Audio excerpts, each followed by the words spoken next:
Lisa here. Welcome back to my channel and welcome to Tarot Memoirs. Oh boy, we're in the courts. And I just wanted to tell you a little bit about this series before I tell you how the courts are going to be different as we dive into this first family of the tarot court, the Wands. So if you're new to Tarot Memoirs is a series where I like to link the meanings of the cards to my own personal experiences, thus the name Tarot Memoirs. So in the courts, I realized I had to approach them differently than I did the majors or the minors, which I suppose shouldn't have been a surprise because the minors were approached differently than the majors, so of course the courts are also going to be different. What I discovered as I was diving into like, how am I going to tie this to my personal experiences and like, what do I want to share? I realized that I wanted the information in this section to be incredibly usable, particularly because I think the courts are a part of the tarot that so many of us have struggled with or are struggling with or will struggle with. So how this is going to be a little bit different is I'm going to go through the courts by family. So today we're going to be looking at the Wands and then next time the Swords and so on until we've done all four families. But I also want to be sharing with you some, just like before, I'll share with you some stuff from my favorite books, which I'll share with you in a second. I'll also be sharing with you some images from my favorite cards that I think depict, or my favorite decks that I think depict the courts in a very expressive way so that we can look at some comparisons there. And for each part of the court family, I'm going to share a little bit about my experience reading that card and how it typically, what it typically sort of means as far as who people in my life where I've seen that energy. And then I'm going to share something that inspires me about that type of person or that personality type in the tarot. So that's what we're going to do. The two books that I'm going to be working with for the courts are Mary K. Greer and Tom Little's Understanding the Tarot Court. And this is what my copy looks like. And Ethany Dawn's Your Tarot Court. I will say that when I was studying and prepping for what I wanted to highlight, which bits I wanted to share, and that sort of thing, I have discovered that there are so many different systems for interpreting the court cards, and pretty much none of them agree with each other, which explains why I think they're so difficult to pin down for a lot of us. What I've learned through this process is that if you find an author approach or a system or something that helps you relate to the courts better, stick with that system. I was trying to find a way to overlap a bunch of systems. So I was looking at Ethany's book, I was looking at Mary K. Greer and Tom Little's book, I was looking at Myers-Briggs personality types and the tarot, I was looking at all kinds of different systems for looking at the court cards. And what I realized is that by the time I was done, I actually was more confused than clarified, or the information was more confused than clarified. So for me personally, I choose to work with Ethany's Your Tarot Court as the system that works the best for me. And so we're going to spend most of our time in this book. But there was some bits in here that I thought were really useful. So I'm going to be sharing with you some bits about each element and about the specific ranks within the tarot as sort of an overview. And then we'll use this book to look at more specific stuff about each court card. I will warn you, I'm already 3 minutes in. I've got a lot of information to cover in each of these court card videos, so expect them to be pretty long. So make sure you have a snack, watch this in a couple of sittings. But I think it's going to be jam-packed with good, helpful information, so I'm really excited to share it with you. If I forget to mention it later, make sure and share your thoughts down below about your interpretations of the Wands courts. I'm really interested to hear that and compare and contrast how we look at these cards, because I think that's where the real meat of determining which sort of interpretation resonates the most with each of us sort of lives, is in all of that comparing and contrasting. But yeah, let's dive in. So let me share with you actually from this book a little bit about the Wands as a suit so that we can sort of frame the discussion about the Wands courts that way. So some bits that I've highlighted, you can see I tend to highlight and mark up my books. So here's a few bits about the Wands. The Wands represent the desire for growth and subsequently signify the inspiration that moves things, the desire that leads the way, the future-oriented aspiration that initiates action. So Wands also indicate a desire for self-growth and creativity. I find the Wands actually to be one of those family, or one of those suits that's a little bit harder for me to wrap my head around, and I think it's because there's a lot of nebulous qualities that the Wands represent, that inner fire, that desire. Anyway, so they generally signify, according to this book, projects, energy, spirit, creativity, desire, action, innovation, taking action, inspiration, initiation, passion, movement, risk, self-growth, thesis, enthusiasm, perception, and optimism. So we're going to dive in first by looking at the Page of Wands. And Mary K. Greer's book says about the pages, let me get to that section, that the pages are open, learning, curious, innocent, and ready to grow. They love life, receive life, and are immersed in the essence of the suit, living it out without complication. And I think that piece about without complication speaks to the naivete and the innocence of the pages in a general way. Pages generally signify curiosity, opening, novelty, hope, trust, growth, innocence, beginnings, and study or apprenticeship. So that's what this book had to say. Now let's look specifically at the Page of Wands. So here's what we look like in the Rider-Waite-Smith. This is the Centennial Edition. It has those backs. And I'm going to hold this card up while I read some highlighted bits from Ethne Dawn's book, Your Tarot Court. So the archetype that Ethne has assigned to the Page of Wands is Peter Pan. And this zodiac associated with the Page of Wands is basically any of the fire signs, so Aries, Leo, or Sagittarius. The mantra is I create. And some basic keywords for the Page of Wands is messages of the spiritual or creative kind, synchronicity, creative solutions, creative people, messy people, impish, cheeky, mischievous, and imaginative. And just a few notes about the page, more in an upright position. I'm going to focus primarily on the balanced aspects of the suit, and then I'm going to let you guys explore the shadow because I just realized the shadow can vary person to person. This charming tarot archetype is sweet as pie as long as they're getting their own way and can live a carefree life. They live to be at ease and to enjoy as much of life as possible. Pleasure is their middle name. As soon as things get too real or they are being asked to be held accountable for something in their lives, they're likely to throw down a smoke bomb and disappear magician style rather than face the music. So with that in mind, let's take a quick look at some images from my decks. So I've picked the Sassari, let me just pull just the pages here. There we go, pages. Okay, so the Sassari Bito Tarot has some really expressive quartz, and I definitely see that Peter Pan archetype in this card. We have the flame right at the heart and the sense of wonder with the wand that she holds. In the Tarot of the She, we have Warrior Princess, the gift of courage. And I love how sort of bold and unafraid she is. In the Robin Wood Tarot, we have a very similar to the Rider-Waite-Smith image. He's holding the wand, he's looking up at it in wonder, but at his belt here, and I don't know if the camera will focus on that detail, there are some firecrackers. The Page of Wands in the Textured Tarot shows a violinist just lost in her music. The Page of Wands in the Everyday Enchantment Tarot shows a page who is diving through the forest on some kind of an adventure, and his friends in the back are like, what are you doing? Be careful. The Page of Wands in the Light Seers Tarot is also exploring movement, and it looks like dance. And finally, we have the Page of Rods from the Anna K Tarot, who is looking out over the castle wall, clearly curious and full of wonder and excitement. So personally, some thoughts I want to share about my interpretation or how I experience the Page of Wands in my real life.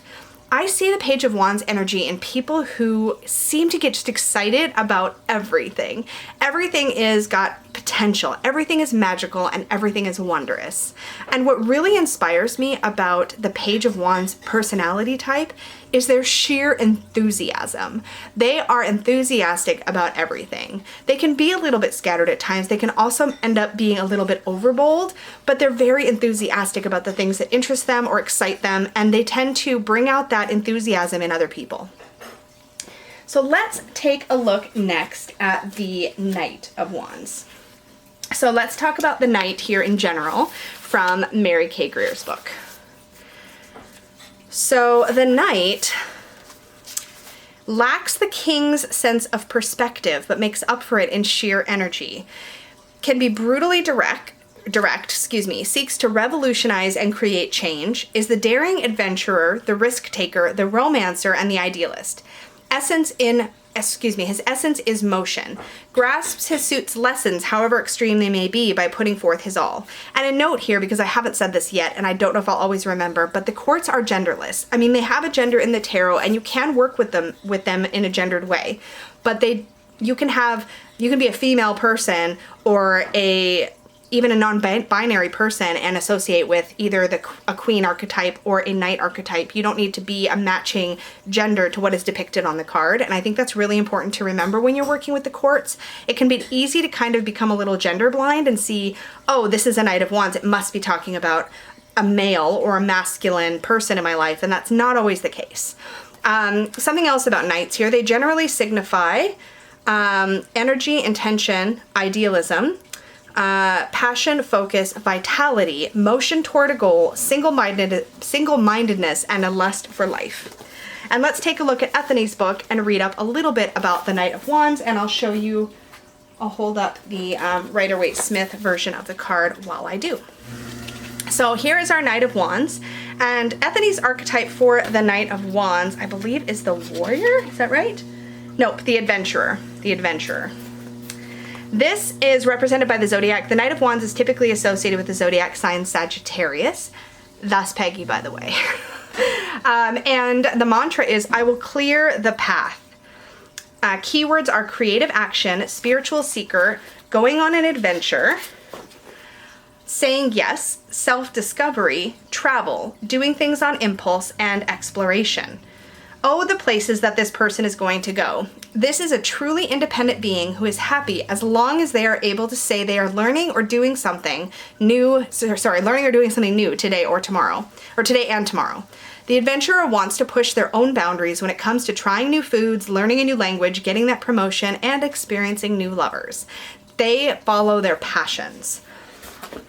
So let's take a look at some wands, Knights of Wands from my various decks. So again, I stuck with the Sasarai Bito. You can really see the swagger in the Knight of Wands in the Sasarai Bito Tarot. And the Tarot of the She calls it the gift of spirit.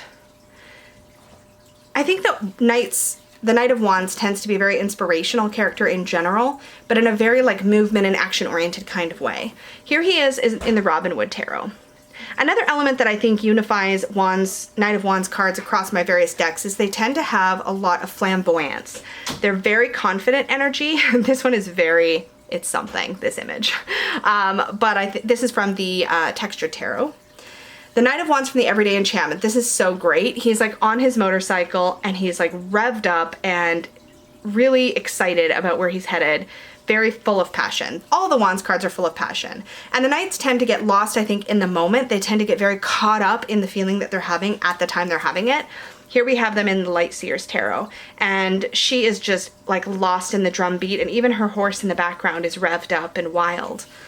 And then finally we have our Knight of Rods from the Anna K Tarot, and he looks like he's charging into battle and he's ready to go. Very dynamic, and he's carrying the flag, so he's somebody people are going to follow. So some thoughts I had on the Knight of Wands as far as my personal life and how I've seen them is I feel like Knight of Wands people tend to be very movement driven in general. I think that they're always off on their next adventure. They're always conquering the next challenge. They have a hard time sitting still, and they tend to be incredibly spontaneous and creative. So you might find these people in your life being very restless. They're the kinds that want to go on a random spontaneous drive. They want to be doing something and they want to be accomplishing something, but they need to be passionate about what they're doing. It can't just be a duty to them. It needs to be something they feel something about. So they're very feelings driven. They inspire me. Knight of Wands characters inspire me with their sheer fearlessness. They are not afraid to forge a new path, as Ethany said. They clear the way for other people. They go into uncharted territory, and I think that's what's really exciting about Knight of Wands type people. Let's take a look now at the Queen of Wands. So first let's talk about the Queen in general. And this bit here we are going to be revisiting through each of these 4 videos. So don't be afraid, don't be surprised that we're repeating the exact same thing from this book specifically in the future videos. So the Queens in general, the Queen shows intra and interpersonal mastery and expertise in her field or in her suit. She tends to lead by persuasion, by intuition, by nurturing, and by encouraging others. In general, Queens tend to be a comforting type of energy within the realm of what makes sense for their elemental approach. let's see, she's a facet of the Empress, expressing understanding and creativity through the energy of her suit. I think if you think of queens as little empresses of their suit, that can really help to wrap your head around what their energy is like and how they approach the energy of their suit. I think that's a very, very helpful little tidbit. And in Ethany's Your Tarot Court, let's look specifically at the Queen of Wands while we look at the Rider-Waite-Smith version of the card. So our Queen of Wands in the Rider-Waite-Smith often is pictured with, well, not often, is pictured with a sunflower and a cat. And I really enjoy those two symbols. I tend to look at them again and again. So let's see what Ethany has to say. So the Queen of Wands archetype is the performer. Her zodiac sign is Aries, and the mantra is, I nurture through the soul, which I love the way that that's worded. Some keywords: spiritual and soulful person, communicating through spirit, temper, oh yes, spiritual mentor, warm person, spiritual nurturing, flamboyant, and aggressive. And I think we can see some of that aggressive energy in every court card within the Wands suit. That's where aggression is definitely going to tend to crop up.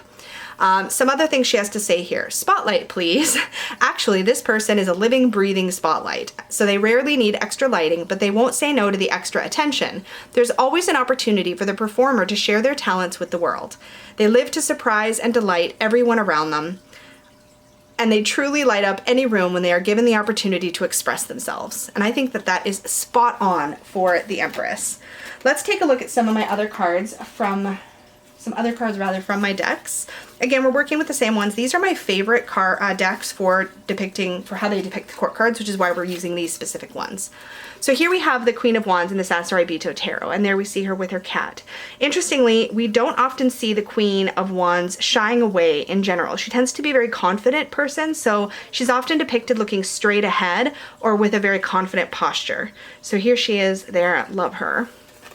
In the Tarot of the She has the gift of charm, which I think is important to remember. The Queen of Wands is a very engaging and dynamic personality, and people do tend to naturally be drawn to her.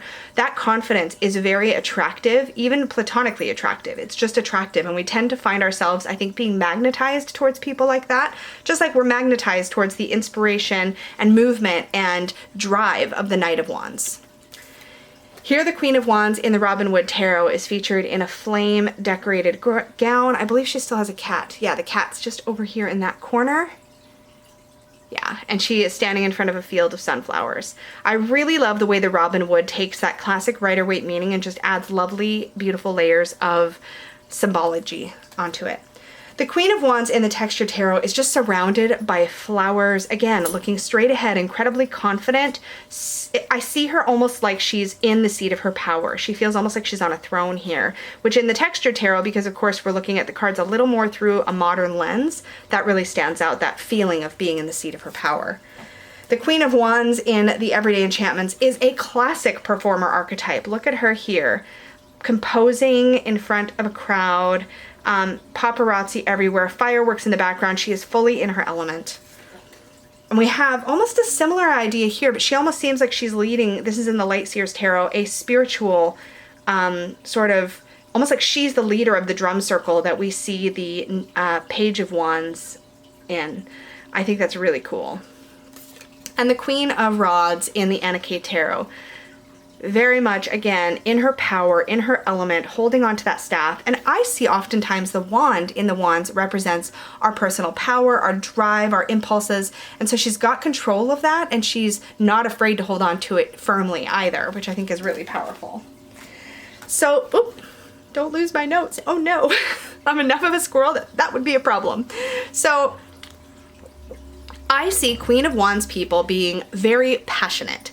They're sensual, they're confident, they're always sure of where they stand on an issue or how they plan to tackle their next project. They have the dynamic energy of the knight and the wonder of the page sort of channeled into pure passion, and they take up a lot of space in the room. And they inspire me with their passion. Let's take a look now at the King of Wands. So first we'll talk about kings in general from Mary Kay Greer's book here. So the king shows outer public mastery and expertise in his field. So whereas the queen's mastery was in how she interacts with other people and within herself, the king's is much more outer public facing. He makes decisions and delegates tasks. In many ways, he's like the emperor of the major arcana, but with a focus and aptitude limited to the domain of his particular suit. So just like we were saying, the empress of each suit is what basically the queen is. The king is like the little emperor of each suit, which I think, again, a very useful analogy for if you're comfortable with the energy and with interpreting the empress and the emperor, then you just apply that energy to what you know of the suit, and you're well on your way to interpreting your tarot quartz from the queen and king's perspective. So some other notes here on the king. His keywords can be prowess, authority, competence, respect, mastery and leadership, and decision making. So let's take a look at Anthony's notes on the King of Wands specifically. So let me pull up my Rider-Waite-Smith card here. My dog is sitting on some of my cards. So here's our King of Wands in the Rider-Waite-Smith Centennial. We have the salamanders in the background. We have a little salamander down here. He's on a concrete throne, and we have that red color, which we see as well in the Emperor. So his archetype is the entrepreneur, and the zodiac sign is Leo. The mantra, I lead with passion. We're looking at keywords of spiritual maturity, leading through creativity, leading through spirituality, church and religious leaders, a fanatic, a cult leader, charismatic, politician, or other passionate leader. And here's what she has to say. This is the kind of person who's going to have their photo on the cover of Time magazine, have movies made about their life story, and not even know what the word no means when it comes to their life goals. This person will take risks and make gambles that would make most people incredibly uncomfortable, but more often than not, they pay off big time. So I thought about this particular archetype. Oh, let's show cards first, and then I'll share my thoughts.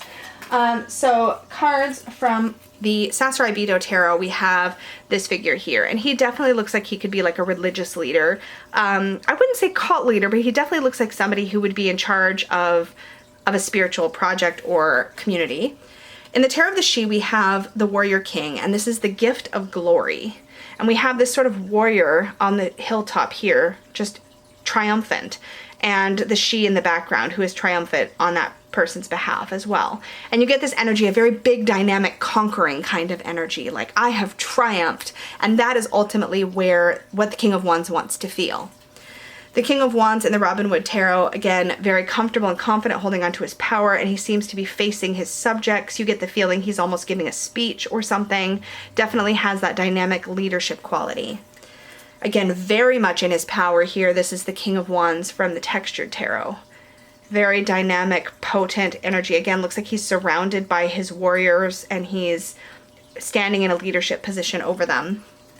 We have the King of Wands in the Everyday Enchantment Tarot, and I love this depiction because here we have somebody who has is blind, is using a, I don't know the name for it, a walking stick, has a guide dog, and is leading some sort of race and really leading people forward from a place of passion and inspiration.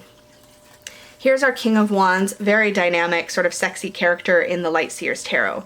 Again, very confident, very much the King of the Jungle. We have this lion in the background giving us that feeling of King of the Jungle, holding onto his power, but his hand in his pocket also belies that sense of comfort with his power as well. And finally, the King of Wands, who looks very similar to the Knight of Wands. He's, again, charging into battle, but you get this feeling of that confident and strong leadership. He's shoulders upright. He's not leading with his chest or head forward. He's very, I don't know how to describe it, but he's very upright. And that sense of uprightness means he doesn't feel like he has anything to prove. He's already proven it. He's now just standing in that place of power, leading his people forward and inspiring their action. And I think that's really important to point out. The King of Wands, in my experience, is people who tend to follow big dreams. They tend not to self-limit. They're very much aware of their own limitless potential, is how I wrote it. And they aren't afraid to try something new and make it into something big. They tend to have a commanding presence and a resonant voice, and they're difficult to ignore. All the wands in their own special way can be very difficult to ignore. They're all very dynamic personalities. They can lead with fear or inspire with their ability to create a powerful vision. How they inspire me? With their big picture thinking. This is part of how I see Peggy, is in that big picture thinking kind of dynamic, fiery energy. I see her actually as a cross between King of Wands and King of Cups, but we'll talk about the Cups side more when we get into the Cups. So that, my friends, is the tarot court. I can't believe I did this in less than 30 minutes. It actually flowed really, really well. So I'm excited about that. But thank you so much for hanging out with me. I'm really excited to get into the swords next. So watch for that episode next week on Tarot Memoirs. And I cannot wait to hear your thoughts down below on some of the images I shared or what stood out to you about those and the personalities that they represent. Or your thoughts on the Page, Knight, Queen, or King of Wands. If any tidbits came through during this particular video that helped clarify the court cards for you in any way, I would love to hear about that. Again, they can be very, very challenging, but they're also full of so much you can read into. And I'd like to recap by saying that while I'm addressing these cards from the aspect of sort of personality, I think it's important to remember that while they can depict people and they can depict personalities, the same thing you would say about a person with that personality, you can apply that to a situation. You can apply that to yourself, an aspect of yourself. Sometimes the courts come up to tell us the energy that we need to embrace more of to get through a particular situation. So sometimes the advice, if you're asking a question about what do I do next, and you get the Knight of Wands, the question may be, or the answer may be, stop overthinking and just dive in. You know, if you get the Queen of Wands, it might be, it's time to really stand in your power and stand up for yourself and don't be step into your confidence. You know, the King of Wands might be, it's time for you to lead. So I think when you take the personality aspects of the court cards, when you forge a relationship with what each one sort of, what that person would be like if they were a person just embodying that energy, you're then able to expand the meaning outward and apply it not as people. You're able to apply it as a situation or apply it as a piece of advice or apply it as a message that you might be getting. So that's what I had to say about that. There's a little beautiful bird outside my window right now and it's very distracting and also super pretty. So forgive the distraction. Anyways, he's moved on. We're good. So again, thank you so much for joining me for Tarot Memoirs of the Wands. I will see you in the swords. See you later, guys. Bye.